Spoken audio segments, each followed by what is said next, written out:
Welcome to Hawaii Matters, a Pacific Media Group community program. I'm your host, Kathy with a K. Mana Up is a Hawaii-based accelerator that helps businesses grow. Our guest is Meli James, co-founder of Mana Up and the new physical Waikiki storefront, House of Mana Up. Meli James, you have been on the scene helping Hawaii's businesses for quite some time. Tell us where you were before Mana Up was established in 2018 with your co-founder, Brittany Hyde.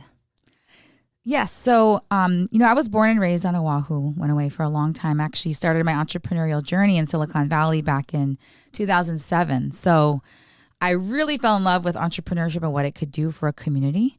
And so when there was an opportunity for me to move back home back in 2012, I took that opportunity, having started a few companies myself over the past 5 years in Silicon Valley. So what I was doing in 2018, or really 2017, that's when we launched internally the back end of Mana Up, but we launched the first cohort in 2018. I had worked for a couple other accelerators in Hawaii and really started looking at learning resources, mentorship, access to capital, and what it could do to support entrepreneurs. I had always been an entrepreneur and a founder myself, but it was neat to get on the other side of the table. I had worked with a lot of tech companies and started thinking more broadly about what else, like what other things in Hawaii could be successful. What is that regional strength or competitive advantage Hawaii does have that we can double down on in terms of all the things we had learned for a particular kind of industry. What does Mana Up do? So we work with consumer packaged goods or consumer brands companies who are elevating the brand of Hawaii, who are at 100,000 or more in annual revenue, that are looking to scale globally. They're good for export, and they're typically in 4 categories: value-add food products, health and beauty, home, and retail. So what we do is it's a 6-month program. We help them scale to global markets. So they're already revenue generating. So these aren't pure startups, pre-revenue ideas. They are a little bit more baked. They're farther along. So they're able to take advantage of more of our resources, which are around sales channels, revenue, and really like taking these companies that are at this really nice early sweet spot, but revenue generating, have found something and really taking them to that next level. And our goal, our big hairy goal when we started Mana Up, was to help grow 100 companies in Hawaii, headquartered here. They have to be headquartered here or we won't work with them, to get them to 10 million or more in annual revenue. So what would $1 billion do for the state of Hawaii? And what would that look like from a job standpoint? So that was really how we really thought through about what this program could do for Hawaii. I got chicken skin. It was just like, you answered everything. Goodbye. But that's wonderful. It's some folks have an idea of what they want to do, but not really having an end goal, because it's just like, what if we hit it? Then it's just like, then you set a new goal, Where are you along the timeline for that threshold right now? In terms of getting them to that next big inflection point? So we do a call for applications every year. Mm-hmm. Our first cohort in 2018, we actually had just under 100 applications, which is pretty incredible. Wow.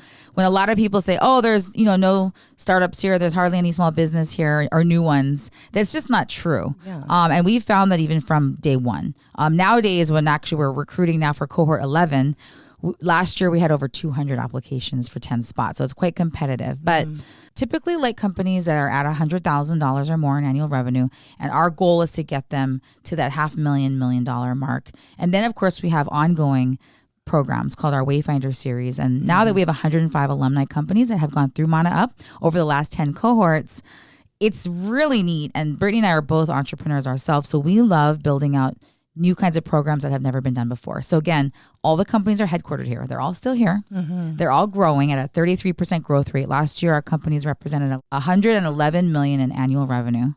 Wow. With an average revenue of just over $1 million. 33% growth rate and 1,100 jobs. So this is working, and it's exciting to see how we can be creating new programming that's for even later stage companies that are at that $500,000, $1 million mark and have completely different challenges than what they had when they first came into Mana Up, around like hiring strangers, governance, like all these things that a lot of companies don't even think about, which they shouldn't, but now they're hitting that mark and they need to start figuring out these next set of challenges, like what's going to get them from 100,000 to $1 million is very different from $1 million to 10 million. Meli James, co-founder of Mana Up, and we just heard about what Mana Up or who Mana Up could potentially be for. This is Hawaii Matters. I'm Kathy with a K, your host. When you and your co-founder, Brittany Hyde, created Mana Up in 2017, 2018, the same year, like you said, the first cohort. Can you say more on that wish list of mentors and the original class or coursework? Has it changed much then to 2026? Absolutely. So when we started Mana Up, people thought we were crazy. They said, "What do you mean they have so many rules and restrictions on the kinds of companies you want to work with?" But we actually we were very thoughtful about that. So one, having that revenue minimum, having to be headquartered here, having to be a consumer brand, physical product company. So we're talking about food products, we're talking about clothing, we're talking about home goods, health and beauty products, lotions, all those different types of things, and elevating the brand of Hawaii. So Hawaii has to be at the root of their narrative and their background. When we first started, we're like, people are taking a chance with us. A program like this had never existed. Most people thought product-based companies were more hobbies and not taken seriously because it wasn't tech and it wasn't this like sexy innovation technology. Mm-hmm. And we're like, hey, let's look at the background here in Hawaii. Like, we've had amazingly successful companies like Hawaiian Host Group, Honolulu Cookie, and many others that are data points of success. This isn't like a pie in the sky, oh, we hope someday we'll become the next technology innovation Silicon Valley. We already have it. So why are we not leaning more into these types of companies, helping them have the resources, mentorship, and access to capital to make this more of a well-worn pathway for more of these companies to exist, succeed, and thrive right here in Hawaii? And so when we started, we were like, okay, people are going to take a chance with us because this has never existed. So we had our wish list of like companies we were targeting as well as ones that applied.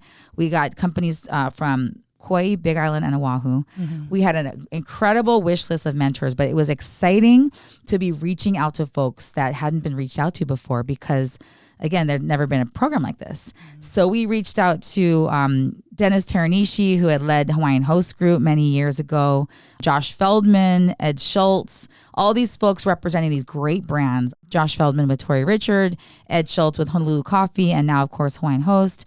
And just really looking at what could we be creating here that's going to be really niche based, like very specific. We are not a general business program. We specifically focus on product companies, and it's exciting to see. That's how we started. And it started off as a 12-week program. Mm-hmm. And then we quickly, a couple cohorts later, turned it into 6 months because we gained so much more incredible content, speakers that we couldn't squeeze it in. People said in the feedback, it's like drinking from a fire hose. We can't keep up. We're like, okay, then you know what? Let's move to one cohort a year and keep it 6 months so that everybody has the ability to be learning, skills-based leadership, and then have implementation breaks and then come back in for more learning. And so it's really been a nice cadence now to be 6-month program.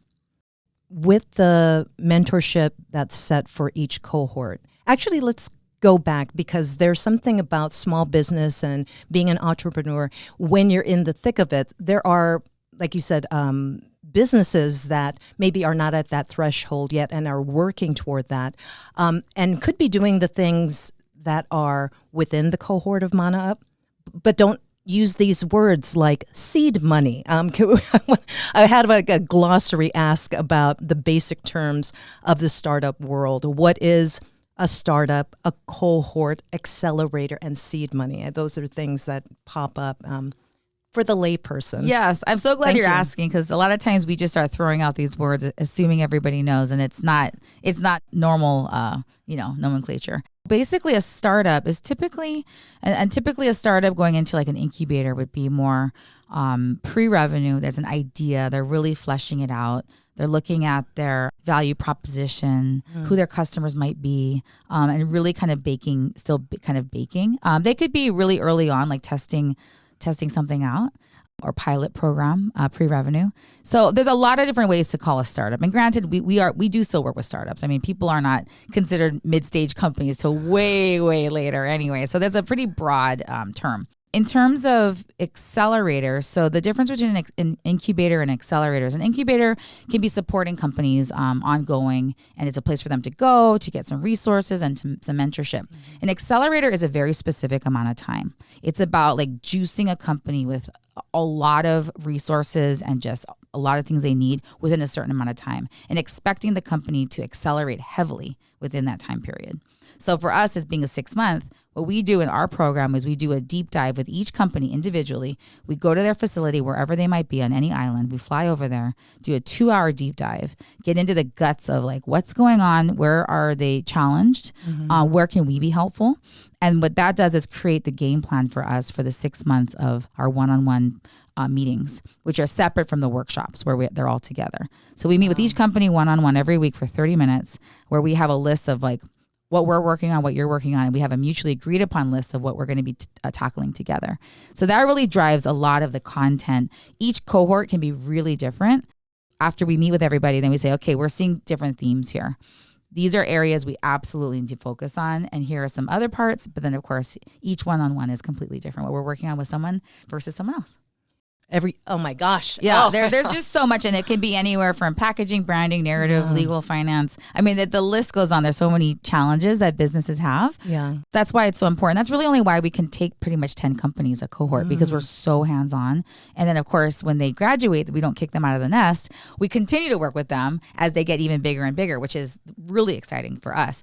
But I forgot to answer one other question you had around seed funding. Yeah. So a lot of times companies, as they get a little bit farther along, are looking for capital to accelerate their growth. They could continue to, tinker along and grow based on, revenue and sales, but also if they get some additional capital, they can maybe make some bigger jumps quicker. Maybe it's bringing on like a bigger sales team or increasing production, etc.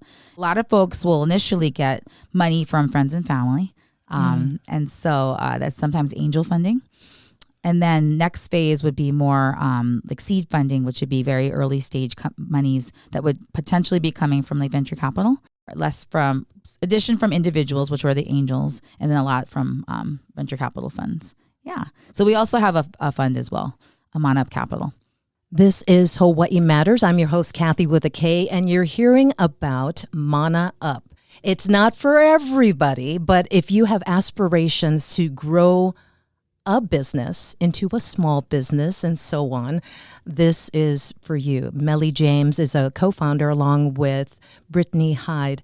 Mana Up, just incredible. And the more I hear you talking about, you yourself are accelerating the excitement. Did you know? Where's the self-awareness of knowing or discovering that this was where you were going to be in this part of your life, or this station of where you are business-wise, work-wise, career-wise, helping other businesses figure out how to do more for themselves? How did you find this for you? Yeah, I think, so much of your life, I mean, even when I was in school, in college and high school, entrepreneurship wasn't even a thing. I don't think I even knew how to spell the word until I was in my mid-20s. You don't remember the Manapua truck. But what people forget is that Hawaii was built on small business. Yeah.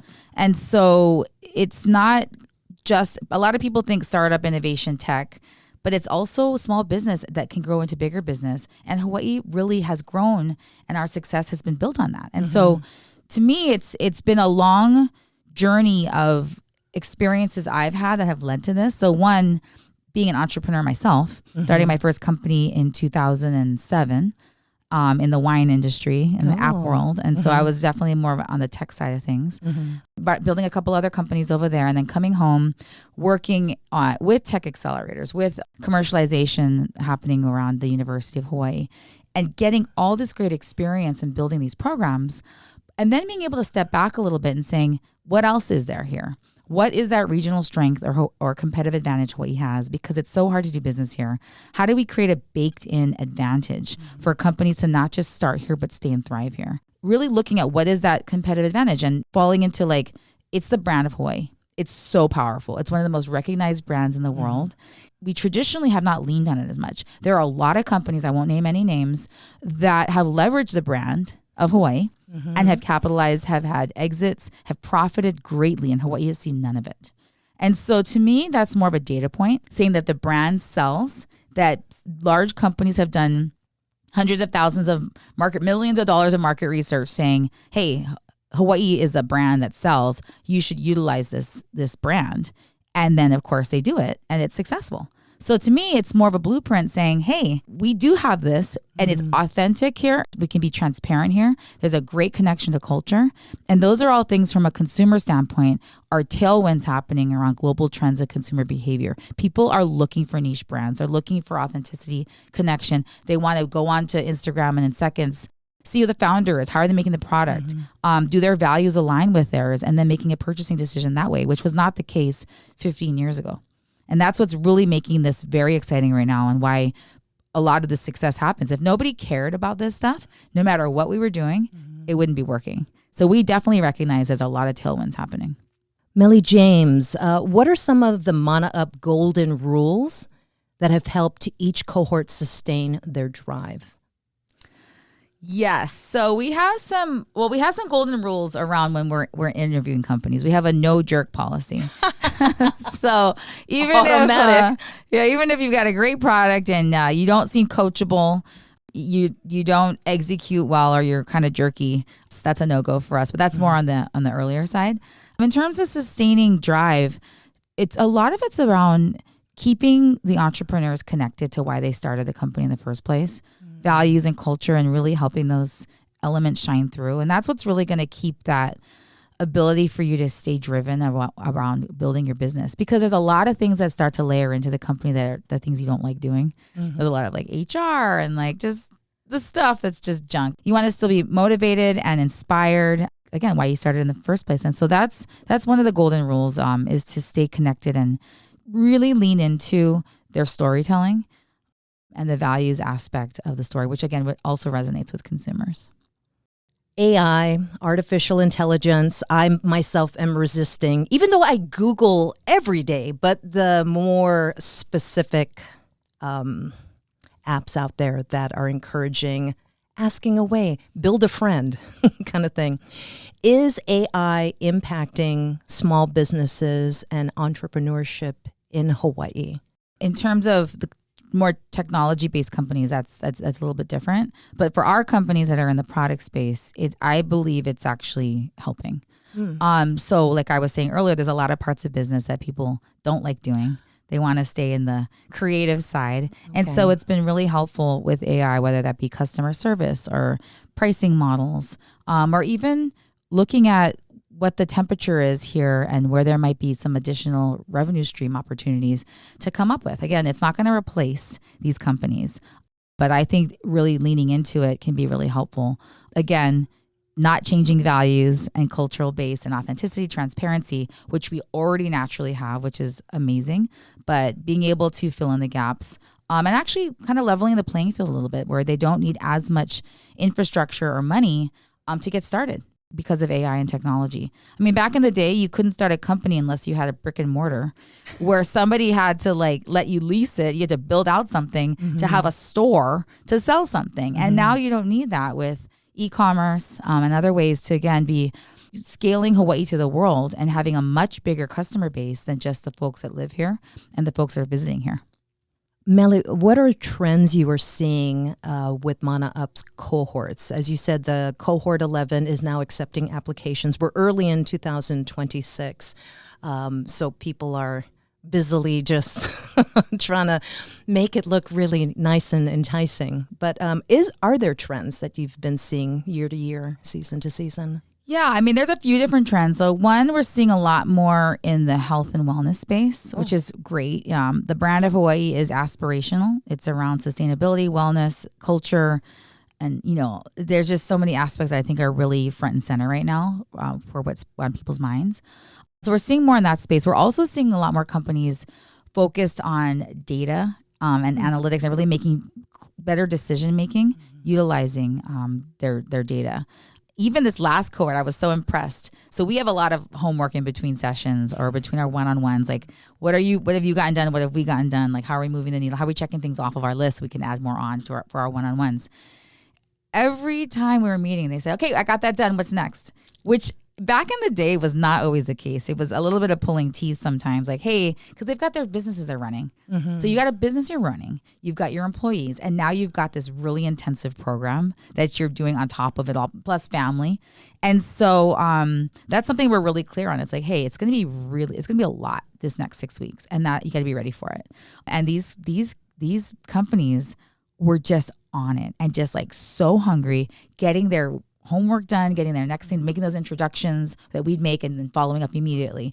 And it was so neat to see like how quickly things can happen when everyone's firing on all cylinders. I think that's another trend happening. Like you've got to be on your game, ready for it all. And it's exciting to see. Do you think during the 2020, 2024 COVID-19 pandemic, when things really quieted down and affected all industry, that when you came back, when the cohorts were able to be back in person, did that help fuel this kind of response where it's like, we don't know when that's going to happen again, so let's just collectively do it, be on it, ask for extra credit work, that kind of thing? Absolutely. I mean, when we continued to host Mana Up, when the pandemic hit, we were in the middle of Cohort. And so we shifted to online, which is totally fine. Zoom is great. Bringing in speakers from the mainland or in Hawaii, which is totally reasonable. But also we shifted gears into getting more with e-commerce and digital marketing, because before the pandemic, folks were a lot more focused on in person, more like retail, wholesale, as well as tourist space. And so it really helped to increase more of that presence online, which was exciting. But yes, when we came back out of being able to meet in person, people were just all over it, just wanting to get back and have these in person, have speakers come in person. And we host a lot of events. We're actually going to be doing a grand opening for our newest store in Waikiki the last weekend of January. It'll be Thursday through Sunday. And everyone wants to fly in and be there. Our entrepreneurs as well. You were talking about the physical space, Waikiki at the Royal Hawaiian Center, House of Mana Up. So on one hand, you were talking about e-commerce. However, being able to have a space where a variety of graduates from the Mana Up program can be seen. And also, what are you envisioning for it? Yeah, well, just to back up, our first House of Mana Up, we launched in December of 2019, right before the pandemic. The different locations? Yes. Okay. It was actually at the Royal Hawaiian Center, but at a different location. Okay. And so that was in partnership with Kamehameha Schools.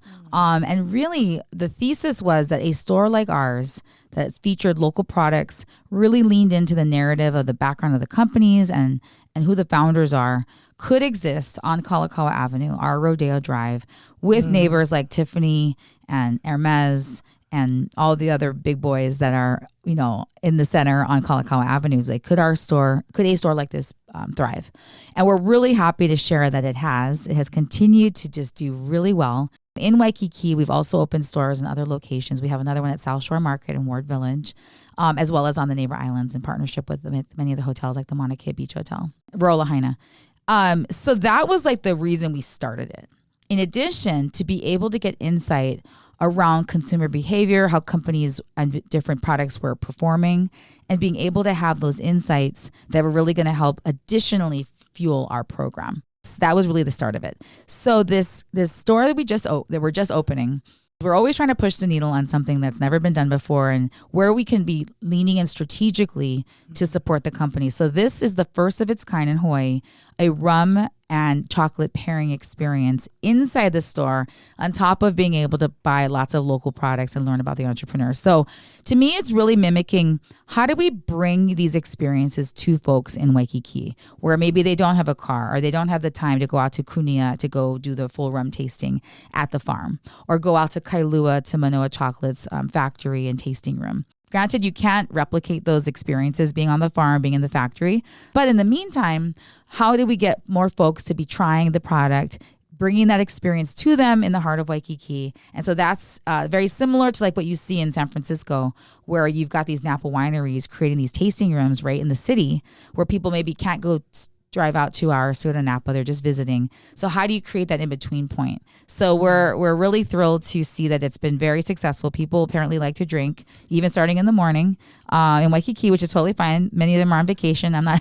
It's great. And being able to create these really neat experiences that are something for people to do, like right when they're staying in Waikiki. What is one thing a small business in Hawaii could be doing to help themselves each quarter, annually? Is there such a thing? What's the secret sauce, Meli James? Yeah, there's definitely no silver bullet for sure. But what we found, and we have to remind ourselves sometimes, I can't remember what it's called, but it's like when you're on the dance floor and then you move up to the balcony.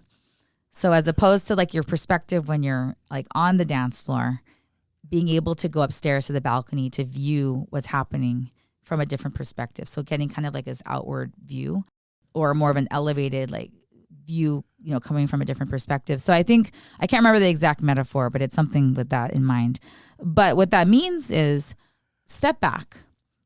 We're in the grind all day and there's so much to do. You could fill your time with busy XYZ every day, all day. And many times you need to do that. But at times, whether that's quarterly, every 6 months, step back, really look at strategically what's going on. What's working in the business? What's not? Who's working where? Are they in the right role? Where's your revenue really coming from? Is it 80% coming from these 2 products? Or are there a whole bunch of SKUs that are unnecessary, that are wasting time and complexity? Should you be shifting gears as you think about what needs to change to get your company to the next level? And again, not just being caught up in the day-to-day craziness, which we all can do. This is Hawaii Matters. I'm your host, Kathy with a K. We're talking with Meli James, co-founder of Mana Up, as well as House of Mana Up. Meli, where else can people shop right now to support Mana Up's past cohort graduates? And are they graduates or are they just the next wave of mentors? Is that how you look at them? That's actually a great point. They are graduates. We consider them alumni, but we do a retreat every year where all the companies come back. So they actually are mentors to each other. We were big believers in the concept of collision. So it's getting a lot of smart people in the room and basically getting out of the way. And you never know where ideas happen and conversations go. So we do a 2-day retreat for all of our alum coming back together. And many times it's peer-to-peer learning. They'll present on a particular area that they're like really proud of, that they feel like they've got some expertise in. And many times from a mentorship standpoint, you're going to learn so much more from someone who's just gone through it, as opposed to a mentor who maybe did that 15, 20 years ago. And again, both are different and great. A lot of them, now that they're getting bigger, they actually are opening up their own brick and mortar. So you can be purchasing from them online on their own websites, as well as heading over to their own brick and mortar. Sugar Caddy just opened another one. They were in Cohort 10. Lex Breezy's got a bunch of stores. Ua Body just opened at Ala Moana. So it's been so neat to see many of them opening up their own stores. But of course, if you're looking for a one-stop shop to get all of them in one box, and we've got some great corporate gifting and ways that we create themes and different box sets, you can go to houseofmanaup.com. Are there partner agencies or organizations that Mana Up suggests for companies that are not offered a space in a cohort season or session? Yes. So because we get so many applications, we're big believers in, one, we actually launched, and we'll be doing some other things this year for pre-Mana Up. So we do some programs that are for companies that are under the 100,000 or didn't get in, but we want to create that really robust pipeline. As folks sign up for our newsletter, they will be let know when we have programs like this exist. In addition to that, we think that there's some great programs with the Chamber of Commerce, the Mink Center for Business and Leadership, and a bunch of other programs that are really for kind of earlier stage companies that are great feeders for us. So even looking at the Maui Food Innovation Center, as well as the Aina to Makeke program with the Wahiwa Value Add Center, are all great programs. When you were talking about the different supporters, I got emotional for some reason. I just felt like, oh my gosh, there's already agencies and organizations that are in place, and people just may not have the understanding of where to search. And so I'm very grateful for Mana Up for you to be not gatekeeping. That was like one of the things I thought about too. Mana Up does not gatekeep. It's like you want people to succeed because that is an example for the next generation coming up, whoever the neighbors are or the kids that come over to the house. If they see it happening, that's possible for them. And like you said, it's like it's already been happening in our islands, but it maybe just never had that name or the exposure yet. How can the community support Mana Up? Yes. So to that point, a lot of it is around awareness. So these are success breeds success. And we're really happy that we can be one of the entities that's really helping to bring to light these amazing founders and entrepreneurs and success stories. I'm actually also the president for the Hawaii Venture Capital Association. So we host our Hawaii Entrepreneur Awards every year.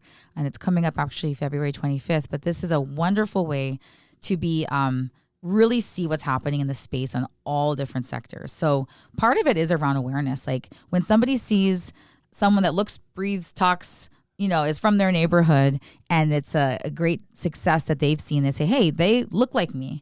And that means I could do this too. And so that's, I think, really ignited a lot.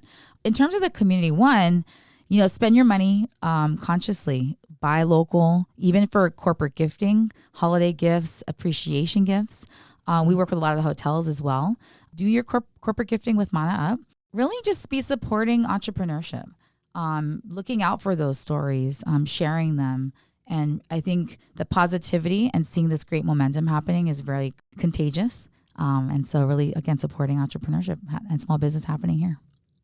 We're talking with Meli James, co-founder of Mana Up, House of Mana Up. This is Hawaii Matters. I'm your host, Kathy with a K. So Mana Up, the cohorts were, you're accepting applications for Cohort 11, Hawaii-based. That's one of the parameters in order to apply. Where else is Mana Up's business associations found in the world? Part of what we're doing, in addition to growing awareness, is around growing sales channels and opportunity. And so we've been hosting these Aloha markets.